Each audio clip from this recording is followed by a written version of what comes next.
Hello friends, welcome to Ali veterinary wisdom. दोस्तों, goat farming lecture series की ये पहली वीडियो है। इसमें हम ये वीडियो जो है, ये सीरीज़ जो है, ये अलग अलग पार्ट्स में डिवाइडेड है। 3-4 पार्ट्स होंगे, जैसे ये डिज़ीज़ और हेल्थ मैनेजमेंट का पार्ट है। इसी तरीके से गोट न्यूट्रिशन के बारे में वीडियोज़ होंगी, उसकी हाउसिंग सिस्टम किस तरीके से होना चाहिए, और जो गोट मैनेजमेंट से रिलेटेड टॉपिक्स होते हैं जिन्हें रूटीन प्रैक्टिसेस भी कहा जाता है। तो उन 4-5 जो इम्पॉर्टेंट टॉपिक्स हैं उनके ऊपर वीडियोस बनाई जाएंगी। उसके अलावा मार्केटिंग और किस तरीके से जो गोट्स के प्रोडक्ट्स बन सकते हैं या क्या क्या इसमें इसके इकोनॉमिक एस्पेक्ट्स होते हैं, उस पे भी हम वो भी अलग पार्ट में हम उसे देखेंगे। तो ये जो वीडियोस होंगी ये पेड होंगी। आपको इसके लिए अली वेटनरी विजडम को ज्वाइन करना पड़ेगा और उसकी जो पर्टिकुलर फ़ीस होगी या जो उसका पे करना होगा वो आप पे करेंगे और फिर इन्हें देख पाएंगे। ये क्योंकि प्रॉपर ट्रेनिंग मटेरियल रहेगा, तो इसके मैं कोशिश करूँगा कि आपको नोट्स भी दूँ, लेकिन ये प्रॉपर क्लास जैसे जिस तरीके से क्लास चलती है उस टाइप से हम इसे चलाएंगे। और इसमें कोशिश ये की गई है कि जो बारीक से बारीक गोट फार्मिंग से रिलेटेड नॉलेज है वो प्रैक्टिकल तौर पे आपको दी जाए, जिससे आपको सिर्फ नॉलेज में इंक्रीज़ ना हो, लेकिन उन चीज़ों को कैसे आप इम्प्लीमेंट करेंगे अपने फार्म में उसे इम्प्रूव करने के लिए, वो भी आपको इसमें बताया जाए। तो ये पहली वीडियो से शुरुआत करते हैं। इसमें हम फ़िज़िकल एग्जामिनेशन और हेल्थ पैरामीटर्स के बारे में पढ़ेंगे, क्योंकि हेल्थ को हम जब भी डिफ़ाइन कर सकते हैं जब हमें मतलब हेल्दी एनिमल का पता होगा, तभी हम ये पता लगा पाएंगे कि डिज़ीज़ एनिमल कैसा है या डिज़ीज़ किस तरीके से होती है। तो आइए शुरू करते हैं। डिज़ीज़ वो एक पर्टिकुलर कंडीशन होती है जो एनिमल की प्रोडक्टिविटी को अफेक्ट करती है, उसे प्रभावित करती है। इससे लॉसेस होते हैं, क्योंकि बकरी जो है वो बीमार पड़ जाती है, उसमें मॉर्टलिटी होती है, वो मर जाती है, वेटनरी कॉस्ट इन्वॉल्व रहता है और साथ साथ प्रोडक्शन फैक्टर्स भी रहते हैं। तो ये 4 से 5 चीज़ें होती हैं जो कि इसमें इन्वॉल्व रहती हैं। तो ये जो सीरीज़ बनाई गई है ये प्रैक्टिकल जो गोट हेल्थ से रिलेटेड या उसके हेल्थ मैनेजमेंट से रिलेटेड जो बातें होंगी उसके बारे में हम इसमें जानेंगे। और ये सिर्फ गोट डिज़ीज़ की नॉलेज ही नहीं होगी, लेकिन उसके प्रैक्टिकल एस्पेक्ट्स को भी हम इसमें देखेंगे कि वो क्या क्या होते हैं। शुरुआत हम करते हैं इसकी। तो कई तरीके के बैक्टीरियल, वायरल, पैरासिटिक इन्फेक्शंस होते हैं जिनसे बकरियां बीमार पड़ जाती हैं।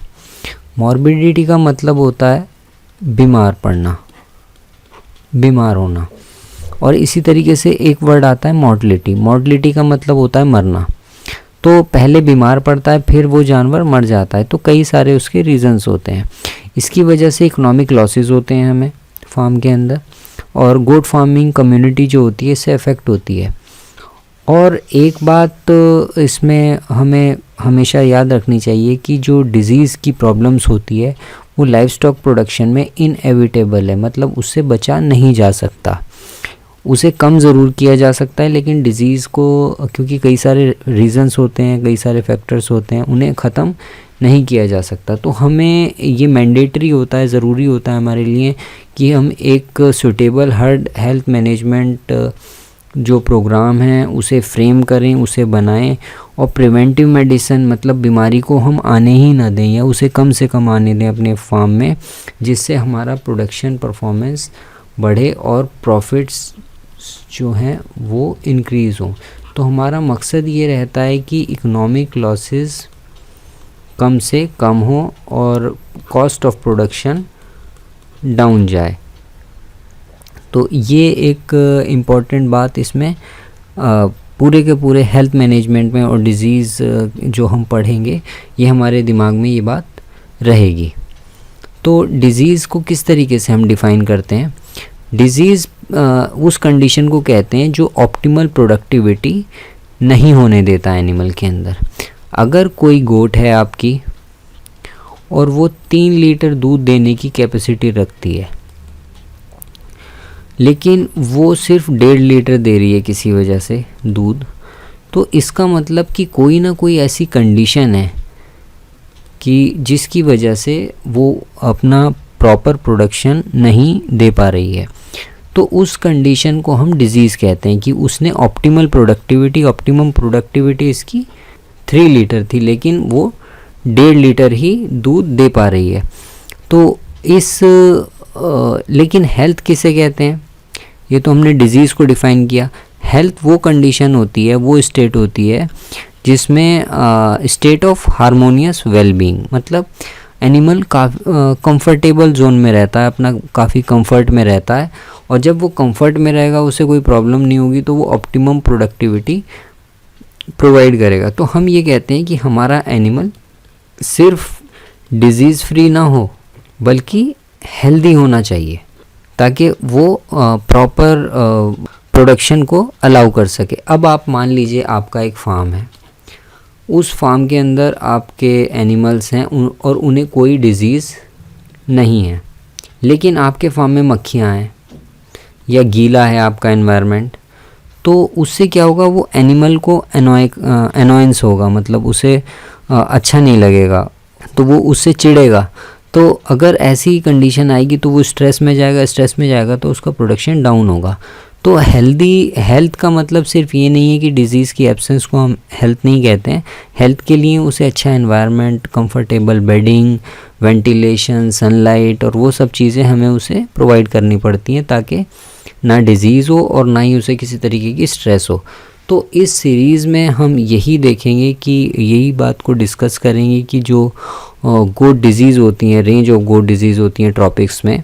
ट्रॉपिक्स का मतलब है इंडिया और इंडिया लाइक कंट्रीज़ जो ट्रॉपिकल और सब ट्रॉपिकल एरियाज़ में आती हैं, जिन्हें उष्ण कटिबंधीय क्षेत्र भी कहा जाता है। तो इसमें क्या पॉसिबल अप्रोच रहेगी डिज़ीज़ को मैनेज करने की, और फील्ड में हम किस तरीके से, या इंटेंसिव जो प्रोडक्शन सिस्टम होते हैं, जो गोट फार्मर्स होते हैं, कई सारी गोट्स एक जगह रखते हैं, उन्हें इंटेंसिव प्रोडक्शन सिस्टम कहा जाता है, वहाँ पर इन चीज़ों को किस तरीके से मैनेज किया जाता है। और हमारा जो एम्फेसिस रहेगा इस सीरीज़ में वो इस बात पे रहेगा कि हम इकोनॉमिक इम्पोर्टेंस देखें हर चीज़ की। जो थियोरेटिकल एस्पेक्ट्स हैं वो उससे किताबें भरी पड़ी हैं, लेकिन हमारे लिए क्या ज़रूरी है जिससे हम प्रैक्टिकली उन चीज़ों को यूटिलाइज़ कर पाएँ और अपने प्रोडक्शन को इम्प्रूव करें और अपने प्रॉफिट्स को बढ़ाएं इंटेंसिव प्रोडक्शन सिस्टम में, क्योंकि यहाँ पे कॉस्ट इन्वॉल्व रहती है। तो ये हमारा इसमें उद्देश्य रहेगा। तो इसमें सबसे पहली चीज़ आती है हेल्थ स्क्रीनिंग ऑफ गोट्स। तो क्योंकि जब हम हेल्दी एनिमल की बात करते हैं तो हमारे दिमाग में ये चीज़ आती है कि एनिमल हर तरीके से मतलब कंफर्ट में हो, कंफर्टेबल हो, तो उसकी स्क्रीनिंग करनी ज़रूरी होती है, क्योंकि कुछ एनिमल बीमार होते हैं, कुछ सही होते हैं। तो हमें अपना ऑब्जर्वेशन बहुत कीन रखना होगा, हमें बार बार एनिमल्स को देखते रहना होता है फ्लॉक में, और सबका बिहेवियर चेक करना होता है, तभी हमें पता चल पाता है कि कौन सा एनिमल हेल्दी और कौन सा किसमें डिजीज़ हो रहा है या होने की संभावना है। तो it is necessary to screen the flock to identify the ailing animals. Ailing animals का मतलब है जो एनिमल बीमार होते हैं। तो ये एक जनरल प्रैक्टिस है टू ऑब्जर्व दी फ्लॉक। तो फ्लॉक ऑब्जर्वेशन एक बहुत इंपॉर्टेंट टास्क है। तो यहाँ पे 2 इम्पॉर्टेंट एस्पेक्ट होते हैं गोट डिजीज़ डायग्नोसिस में। जब हम बीमारियों का पता लगाते हैं गोट्स के अंदर, तो 2 इसमें इम्पॉर्टेंट बातें होती हैं। पहली तो होती है हिस्ट्री टेकिंग। हमें ये पता होना चाहिए कि एनिमल की हिस्ट्री क्या है। वो अभी हम देखेंगे आगे कि हिस्ट्री टेकिंग किस तरीके से किया जाता है। दूसरा उसका फिज़िकल एग्जामिनेशन, कि जो प्रॉब्लम हमें दिख रही हैं उससे डायरेक्टली एनिमल को देखकर या उसे छूकर जो हम पता लगाते हैं वो फिज़िकल एग्जामिनेशन कहलाता है। तो हेल्थ स्क्रीनिंग जो गोट्स की होती है ये काफ़ी ज़रूरी होती है। It is necessary to know any disease condition. किसी भी डिज़ीज़ कंडीशन का पता लगाने के लिए हेल्थ स्क्रीनिंग करनी पड़ती है।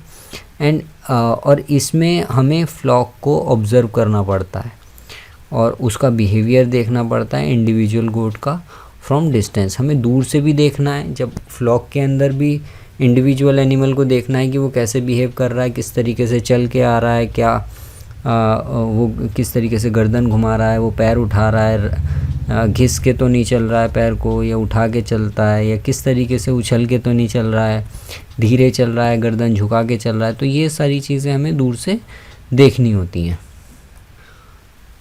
तो गोट फार्मर को ये पता होना चाहिए कि गोट नॉर्मली बिहेव कैसे करती हैं, जो हेल्दी गोट्स होती हैं वो फ्लॉक में कैसे बिहेव करती हैं। क्योंकि बकरियों का जो एक हैबिट होती है गोट्स की, वो ये होती है कि वो बिखरी बिखरी चलती हैं पूरे फ्लॉक में, लेकिन वो फ्लॉक एक साथ रहता है। अगर कोई ऐसी गोट है जो कि फ्लॉक तो मतलब सब गोट्स एक्टिव हैं, लेकिन एक चुपचाप साइड में खड़ी है गर्दन झुका के, या कुछ चर नहीं रही है, सुकड़ी हुई खड़ी है, मतलब कॉन्ट्रैक्ट हो रही है, उसके बाल खड़े हैं, तो हमें पता चल जाता है कि वहाँ पर कोई प्रॉब्लम है उसमें। तो हमें इस वजह से फ्लॉक को कीनली देखते रहना चाहिए, इसे अपनी हैबिट बना लेना चाहिए फ्लॉक को देखना, और हर एनिमल के बिहेवियर को हमें जानना है। तो ये फार्मर का ही काम है, ये इसके लिए कोई एक्सपर्ट होने की ज़रूरत नहीं है। आप जब रोज़ देखना शुरू करेंगे तो आपको पता चल जाएगा किन मतलब बकरियों में प्रॉब्लम है। तो पहले हमें दूर से देखना होता है, ऑब्ज़र्व करना होता है अपने एनिमल्स को, और उसके बाद हम डिटेल फिज़िकल एग्जामिनेशन करते हैं। तो फिज़िकल एग्जामिनेशन के अंदर हम ऑब्ज़र्व करते हैं एनिमल को, उसके वाइटल क्लिनिकल साइंस का मतलब है बॉडी टेम्परेचर, रेस्पिरेशन और हार्ट रेट, उन सब चीज़ों को करते हैं। मेडिकल हिस्ट्री लेते हैं उसकी, ये, और फिर सैंपल कलेक्ट करते हैं अगर ज़रूरत है तो। अब हिस्ट्री टेकिंग कैसे होती है, मैंने बताया था आपको कि एनिमल की हमें हिस्ट्री लेनी पड़ती है। ये काफ़ी इम्पॉर्टेंट टास्क है क्लिनिशियन के लिए, और इसमें हमें ये भी देखना पड़ता है कि जो एनिमल की क्लिनिकल कंडीशन क्या है। तो दो तरीके की इन्फॉर्मेशन होती है, एक तो फार्म रिलेटेड इन्फॉर्मेशन होती है, जिस एनवायरनमेंट में एनिमल रह रहा है उसकी इन्फॉर्मेशन हमें चाहिए होती है, और एक खुद एनिमल की इन्फॉर्मेशन जो इंडिविजुअल इन्फॉर्मेशन होती है। तो हमें ये बात पता चलती है, जो ओनर होता है जो बकरी को लेके आता है किसी डॉक्टर के पास, ये जो फार्मर होता है उसे ये सब चीज़ें पता होनी चाहिए कि जो एंटरप्राइज है वो किस तरीके की है, मीट गोट्स हैं, डेयरी गोट्स हैं, या स्मॉल होल्डिंग है, या पेडिग्री है, मतलब ब्रीडिंग गोट्स आपने रखी हुई हैं, तो किस टाइप की गोट है जिसमें बीमारी मतलब डायग्नोस करनी है। दूसरी स्पीशीज़ तो उसके साथ नहीं रहती हैं फार्म में, जैसे काउज़ हैं या बफलोज़ हैं, तो अगर वो सब रहते हैं तो उनके भी डिज़ीज़ कभी कभी गोट्स में आ जाते हैं। और उसके साथ एंटरप्राइज के साथ और क्या क्या चीज़ें कॉन्करेंटली चल रही हैं, जैसे लोगों के कुछ मतलब फैक्ट्री वगैरह होती है और साथ में एनिमल रख लेते हैं, तो वहाँ पे भी कुछ प्रॉब्लम्स होती हैं, तो हम फैक्ट्री के उससे कोरिलेट कर सकते हैं अगर केमिकल की फैक्ट्री है या कुछ और हो रहा है वहाँ पे। इसी तरीके से रूटीन जो प्रिवेंटिव प्रोटोकॉल्स हैं वो फॉलो हुई हैं या नहीं हुई हैं, जैसे डिवर्मिंग है या जूओं की मारने की जो दवाई है, डिपिंग जिसे कहते हैं, वो सब हुआ है कि नहीं हुआ है। फार्म की लोकेशन क्या है, किस जगह फार्म है, वेंटिलेशन कैसा है, सनलाइट की अवेलेबिलिटी है या नहीं है, हाइजीनिक कंडीशन कैसी हैं, रीसेंट डिज़ीज़ मैनेजमेंट, या कोई अभी हाल ही में कोई डिज़ीज़ तो नहीं आई है फार्म में, मैनेजमेंट प्रॉब्लम तो कुछ नहीं है, या चेंजेस हैं या नहीं है उसके एनवायरनमेंट में या फिर वेदर में। दूसरे लोकल डिज़ीज़ ऑकरेंस कौन से होते हैं जो फ्रीक्वेंटली आते रहते हैं लोकली, तो ये सब बातें हमें फार्म रिलेटेड पता होनी चाहिए। दूसरी होती है एनिमल रिलेटेड इंफॉर्मेशन, जैसे एज, कुछ बीमारियां होती हैं जो एज रिलेटेड होती हैं, तो अगर हमें एज का पता है और उन बीमारियों का पता है तो हम उसे रूल आउट कर सकते हैं कि बड़ों में तो ये बीमारी नहीं होगी या छोटों में तो ये बीमारी नहीं होगी। जेंडर है, फीमेल, मेल या फीमेल है, इसी तरीके से ब्रीड कौन सी है, होम ब्रेड है या उसे बाहर से कहीं से लेके आए हैं उसके बाद बीमार हुआ है, उसकी वैल्यू कितनी है एनिमल की, ब्रीडिंग एनिमल की वैल्यू ज़्यादा होती है या यंग एनिमल होते हैं उनकी जो इम्पोर्टेंस है वो ज़्यादा है, स्पेसिफिक कंसर्न क्या है ओनर का, और एटिपिकल कोई बिहेवियर तो कोई नोट नहीं हो रहा है, पर्टिकुलरली इन फीड इनटेक खाना कम कर देता है या ज़्यादा कर देता है या पर्टिकुलर चीज़ को खाता है, तो इस टाइप की चीज़ें जो हैं वो हमें पता होनी चाहिए डिज़ीज़ डायग्नोसिस से पहले, और जितनी ज़्यादा आप सवाल मतलब करेंगे अपने आप से या उससे फार्म ओनर से पूछेंगे तो उतना ज़्यादा आप डिज़ीज़ की गहराई में जा पाएंगे और उसे इन्वेस्टिगेट कर पाएंगे। तो ये भी पता करना पड़ता है कि जो ग्रुप है जिससे वो एनिमल आया है वो पूरा का पूरा हर्ड इफ़ेक्टेड है या सिर्फ वो एनिमल ही इफ़ेक्टेड है, क्लिनिकल साइंस क्या दिखाए, मतलब शुरू में जैसे साल्मोनेला या ब्रुसेल्ला में अबॉर्शन होता है, डायरिया हो जाता है, तो ग्रुप प्रॉब्लम है या इंडिविजुअल प्रॉब्लम है, मॉर्बिडिटी कितनी है, कितने एनिमल बीमार हैं, कितने मर गए हैं और कब से वो बीमारी एनिमल के अंदर है, और इस पर्टिकुलर एनिमल जो जिसका डायग्नोसिस हो रहा है इसकी हेल्थ हिस्ट्री क्या रही है, ये कितना बीमार रहता था, इसकी इम्यूनिटी कैसी है, वैक्सीनेशन हुआ कि नहीं हुआ, डिवर्मिंग कास्ट्रेशन हुए कि नहीं हुए हैं, या जिस एनवायरनमेंट में एनिमल रह रहा है वो कैसा है, उसे इंटेंसिव रखा जाता है या चरता है, रीसेंट चेंजेस तो कुछ नहीं हुए हैं इसमें, डाइट में कोई रीसेंट चेंजेस तो नहीं है, मतलब डेलिब्रेट या एक्सीडेंटल। जैसे कभी कभार क्या होता है कि एनिमल आपका फार्म में रह रहा है और वो खुल के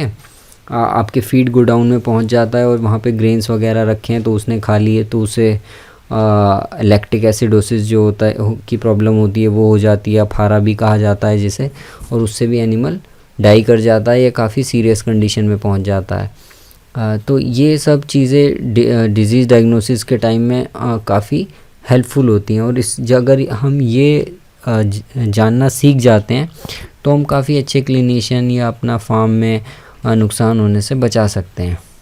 तो अब बेसिक क्लिनिकल एग्जामिनेशन किस तरीके से होता है गोट्स का, उसके लिए एनिमल का जो एनवायरनमेंट होता है उसे देखा जाता है, वाटर अवेलेबिलिटी क्वालिटी कैसी है, फीड की अवेलेबिलिटी क्वालिटी किस तरीके की है, स्पेस प्रॉपर मिल रहा है कि नहीं मिल रहा है, बेडिंग क्वालिटी जिस पे एनिमल बैठता है, अगर ठंड का मौसम है तो उसकी क्वांटिटी क्वालिटी कैसी है, क्योंकि उसमें पैरासाइट्स भी रहते हैं, पैरासाइट्स भी कभी कभी बेडिंग मटेरियल से आ जाते हैं, कॉक्सीडियोसिस की प्रॉब्लम आती है अगर बेडिंग मटेरियल गीला है और ठंड का मौसम है, वेंटिलेशन किस टाइप का है या नहीं है, ड्रॉट्स की प्रॉब्लम तो नहीं है, सूखा तो नहीं पड़ता है, या कोई अनप्लीजेंट स्मेल है जिससे एनिमल को मतलब स्ट्रेस में आ जाता है, उसे अच्छी नहीं लगती है, एम्बिएंट टेम्परेचर कितना है, ठंड तो नहीं है, डैम्पनेस तो नहीं है, exposure to inclement weather, inclement weather मतलब अचानक से बारिश होने लगी, ठंडी हवा चलने लगी, तो ये सब चीज़ें क्या करती हैं, स्ट्रेस में एनिमल को ले आती हैं, जिससे उसे वो स्ट्रेस में आता है, इम्यूनिटी डाउन होती है और कोई भी उसके ऊपर डिज़ीज़ कंडीशन मतलब शुरू हो जाती है। साइंस ऑफ डिस्टर्बेंस जैसे रबिंग अगेंस्ट दी स्ट्रक्चर, अपने आप को अगर रगड़ रहा है वो दीवार के ऊपर या किसी और चीज़ के ऊपर, तो ये भी क्लिनिकल एग्जामिनेशन का पार्ट होता है। अनडिज़ायरेबल कंपोनेंट्स जैसे वेस्ट प्रोडक्ट, पॉइजनस प्लांट्स या इंजरी रिस्क तो नहीं है फार्म के अंदर, जो एनवायरनमेंट है, जो जिस लोकेशन में या जिस एनवायरनमेंट में एनिमल रहता है, तो ये सब चीज़ें देखने की ज़रूरत पड़ती है हमें।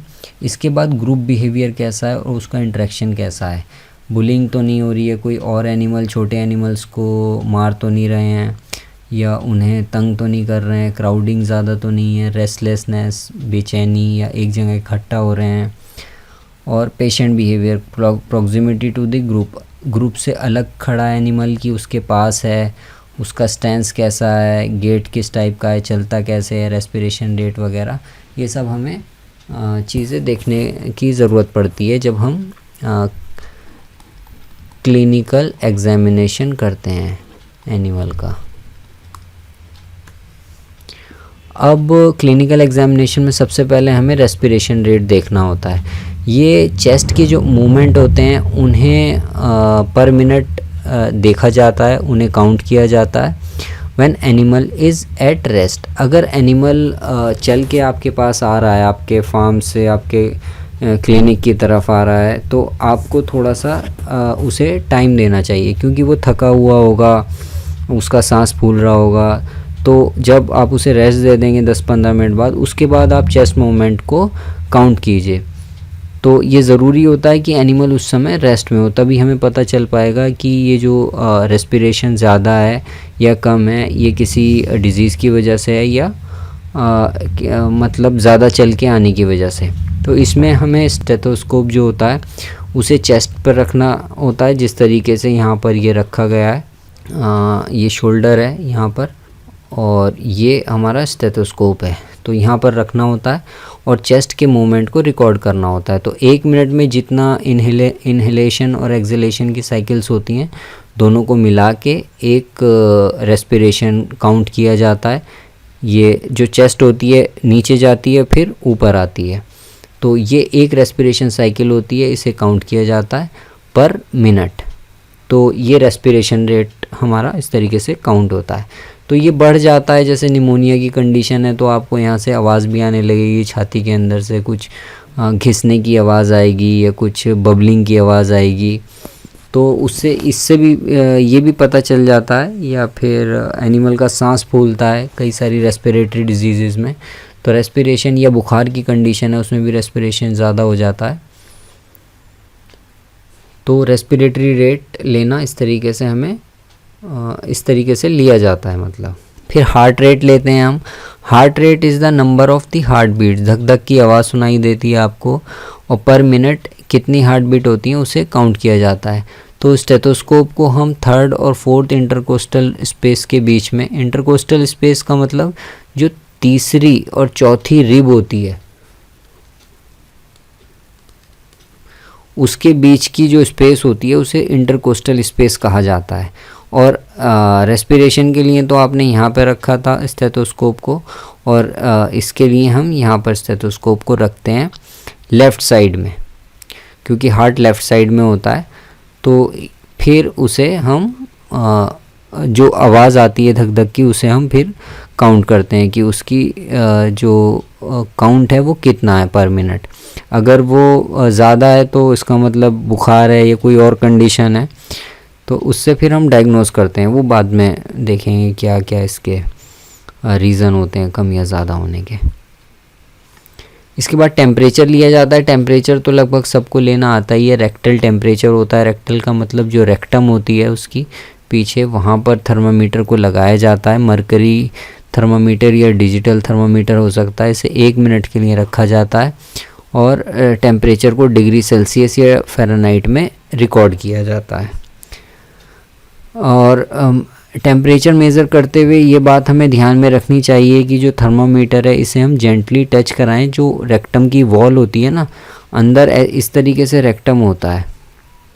अगर हम थर्मामीटर ऐसे करके डालेंगे तो ये यहाँ पर उसकी फीसिस पड़ी रहती है, मतलब गोबर होता है, तो ये गोबर में चला जाएगा। तो हमें इसे थोड़ा सा टिल्ट करना होता है, मतलब हल्का सा टिल्ट करें ताकि ये रेक्टम की वॉल से जाके टच हो जाए, तो हमें इसका ठीक टेम्परेचर मिलेगा एनिमल का। अदरवाइज़ ये गोबर का टेम्परेचर ले लेगा तो इतना करेक्ट नहीं होगा जितना होना चाहिए। तो रेडिएशन थर्मामीटर इन एनिमल्स में ज़्यादा मतलब काम नहीं करते हैं, क्योंकि जो हेयर कोट होता है वो हिंडर करता है, वो थोड़ी हीट को कभी कभार ज़्यादा डिसिपेट करता है, कभी कम करता है। तो इस वजह से रेडिएशन थर्मामीटर इतने अच्छे नहीं होते हैं। जो आजकल चल रहे हैं जिनसे कोरोना की स्क्रीनिंग होती है, उन वाले थर्मामीटर की मैं बात कर रहा हूँ। कोरोना के पेशेंट्स वगैरह या कोरोना के लिए जहाँ पे वो थर्मामीटर लगाते हैं ना, गन जैसा जो होता है, तो वो इतना अच्छा नहीं है। तो डिजिटल थर्मामीटर सबसे अच्छा रहता है।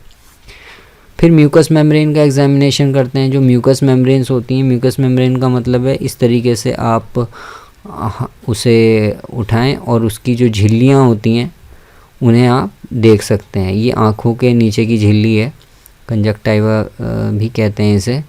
तो इसे देखा जाता है। इसमें कोई डिस्कलरेशन तो नहीं है, मतलब सफ़ेद है या पीली है। अब ये यहाँ पर पीली दिख रही है, मतलब येलोइश, तो इसे जॉन्डिस की प्रॉब्लम है।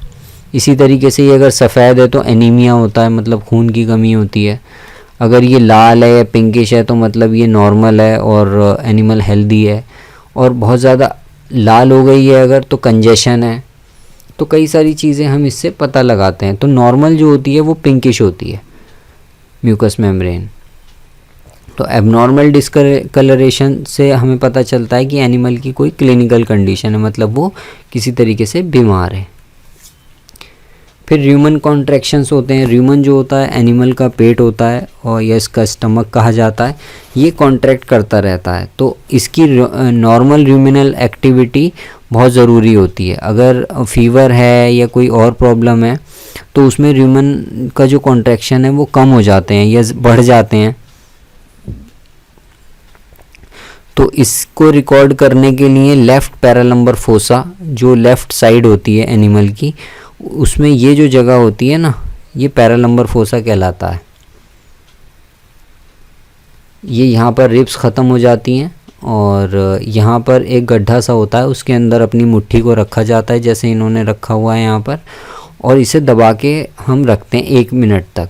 तो 1 मिनट में 1 से 2 बार ये र्यूमन जो होता है ऊपर और नीचे जाता है, और हम अगर ज़ोर से इसे यहाँ दबाएंगे तो हमें पता चलेगा हमारी मुट्ठी नीचे जाएगी और फिर ऊपर आएगी। तो 1 से 2 बार र्यूमन कॉन्ट्रैक्ट होता है 1 मिनट में। अगर ऐसा हो रहा है तो ये नॉर्मल है। अब ये वाइटल साइंस हैं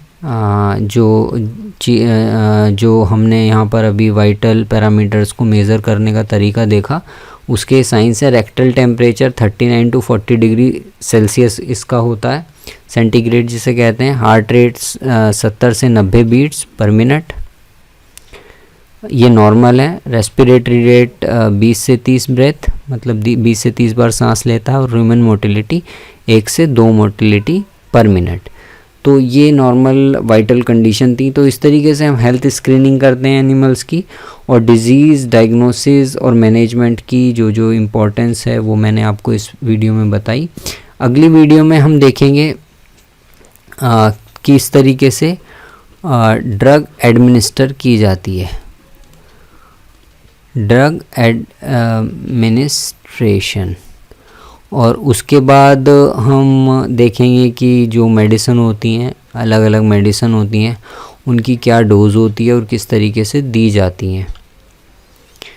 और एक इम्पॉर्टेंट चीज़ होती है कि हर एक जो दवाई है जो गाय में, भैंस में, भेड़ में यूज़ हो रही है, ज़रूरी नहीं है कि वो बकरी में भी यूज़ ही होगी, क्योंकि लोग जस्ट उसे एक्स्ट्रापोलेट कर देते हैं गाय की इन्फॉर्मेशन को बकरियों में, जो कि कभी कभार मतलब गलत होता है और एनिमल को नुकसान करता है। तो उसके बारे में भी देखें कौन सी दवाइयाँ बकरियों में यूज़ नहीं होती हैं, कम होती हैं, क्या उसकी डोज रहती है।